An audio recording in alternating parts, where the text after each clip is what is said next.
उपासक सहनशील इतना होना चाहिए,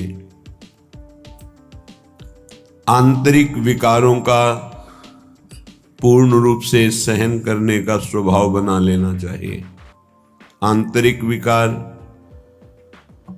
काम वेदना, क्रोध की जलन, लोभ की प्रवृत्ति, मोह की ममता, अहंकार का मद, किसी भी वस्तु व्यक्ति स्थान को लेकर, और मात्सर्यता, किसी की उन्नति देखकर अंदर ईर्ष्या होना, इनको सह जाए। ऐसा नहीं कि उपासक के हृदय में ये स्फुरित ही नहीं होते, ये तो सिद्धों के हृदय में स्फुरित नहीं होते, लेकिन साधक के हृदय में स्फुरित होते हैं। पर वो इनको सहता है, इनके अनुसार कोई चेष्टा नहीं करता। अंदर की मार को जो सह गया वही महापुरुष कहा जाता है। जो मद को, मोह को, मदन को, तीन को परास्त करता है उसे महापुरुष कहते हैं। कोई अहंकार नहीं, कोई भी काम कामना वासना नहीं, किसी से कोई मोह ममता नहीं, सब में अपने भगवान का स्वरूप देखकर सब जीवन शो प्रीति। मद, मदन, मोह विजयी वो महापुरुष। तो विजयी होने के लिए इनको सहा जाता है, बस इसी से आप जीत जाएंगे और ये हार जाएंगे। जिसने सहने का निश्चय कर लिया वही महाभागवत। सहत सहत बाढ़े भगति, उसके हृदय में भक्ति का प्रतिपल ऐसा स्वरूप बढ़ता रहता है कि वो अन्य का चिंतन करने की वृत्ति ही खो देता है, अनन्य चिंतन में डूबा रहता है। बाहरी कोई गाली दे, मारे, तिरस्कार करके निकाल दे, सह जाओ, सह जाओ, तुम पवित्र हो जाओगे, तुम महान बन जाओगे। ये संसारी पुरुष इसे नहीं समझ पाएंगे क्योंकि अहम है। कैसे सह जाऊं? वो हमको ऐसा बोलेगा, हम सह जाएंगे, फिर वो और बोलेगा, नहीं, वो बोलने लायक नहीं रहेगा, आप सह जाओ। ये आपका सहनशीलता का स्वभाव ही उसको परास्त कर देगा। सबसे बड़ा बल क्षमा, और वही क्षमा उसका परिवर्तन कर देगी।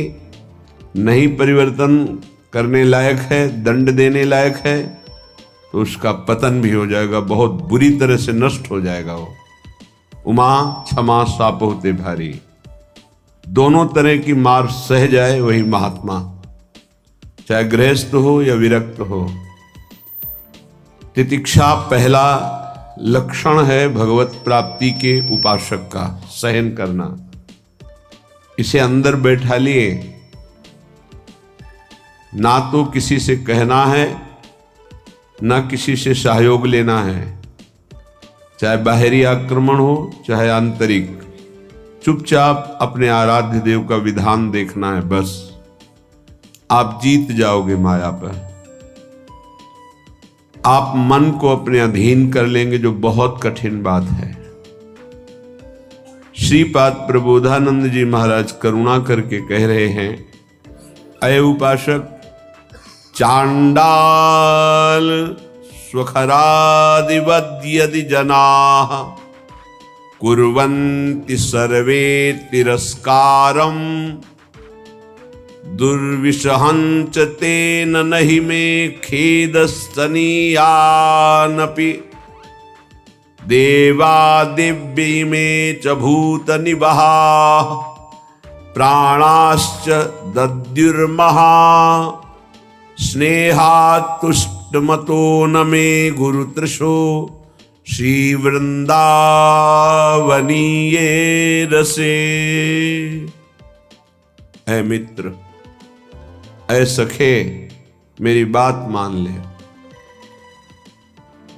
जो नीच पुरुष के द्वारा किए हुए अपमान को मुस्कुरा के सह जाता है, वो प्रिया प्रीतम के प्रेम को सहने की योग्यता प्राप्त कर लेता है। ये शर्त है। नीच पुरुष, आप शरीर से उसे दंड देने में सबल हैं, आप तप के द्वारा उसको नष्ट कर सकते हैं, हर तरह से आप उस पर शासन कर सकते हैं। ऐसे होते हुए भी आप किसी भी तरह का उसके लिए कोई दंड विधान नहीं करते और वो आपको गाली दे रहा है। हो सकता है वो आपके शरीर को भी चोट पहुंचा दे, आप मुस्कुरा के चल दिए तो आपको वो वस्तु मिलेगी जो बड़ी बड़ी साधना से नहीं मिलती। ये रहस्य है। यह रहस्य जल्दी किसी की समझ में नहीं आता है। अगर समझ में आ गई तो समझ प्रिया प्रीतम के चरणों तक पहुंच जाएगी। प्रार्थना मान लीजिए, सहन करना प्रिया प्रीतम को प्राप्त करना है। कहने चांडाल स्वखरादिवद, जैसे कोई गधे को, कुत्ते को ऐसे बुरी तरह से तिरस्कार करे, वो क्या करेगा?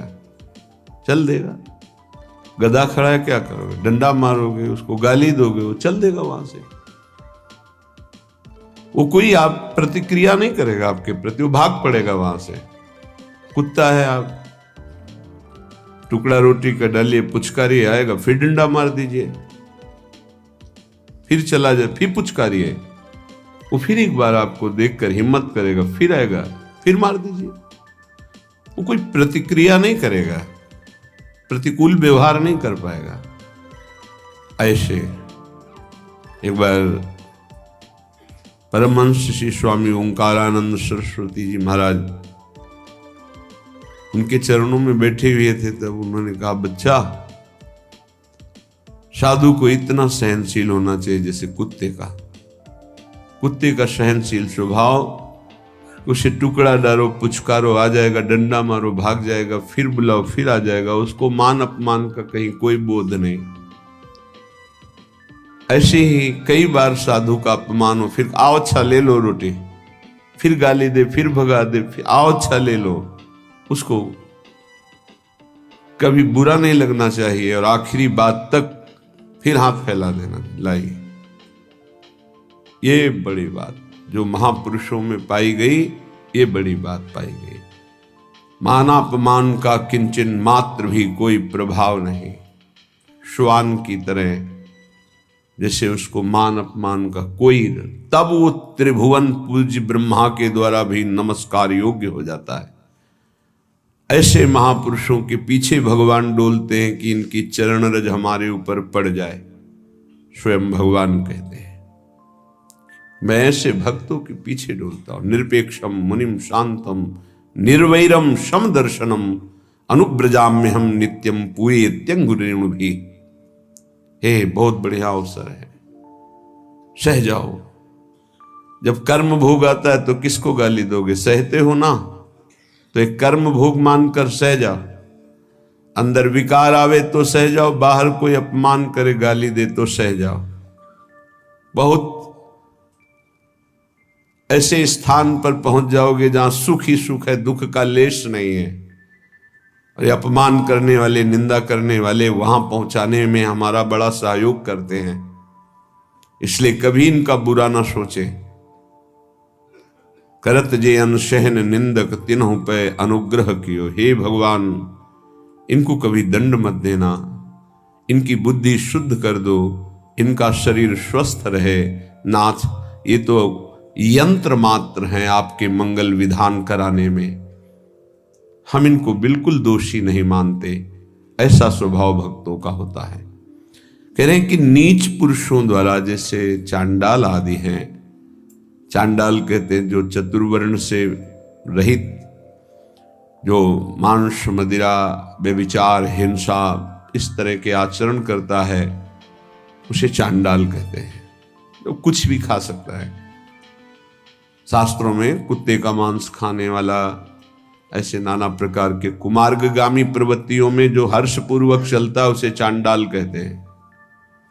ऐसों के द्वारा भी यदि इस तरह से अपमान किया जाए जैसे कुत्ते और गधे का, स्वखरादिवद यदि जना कुर्वन्ति सर्वे तिरस्कारम, यद्यपि दुर्विशहंच सहन करना ये साधारण पुरुषों की हिम्मत नहीं है, ये केवल महात्मा की हिम्मत है, दूसरे की ताकत नहीं। महात्मा किसी वेश का यहाँ संबोधन नहीं है, यहाँ गुणों का संबोधन है। वो गृहस्थ भी हो सकता है, वो स्त्री भी हो सकता है, वो पुरुष भी हो सकता है, बालक भी हो सकता है, जवान भी हो सकता है।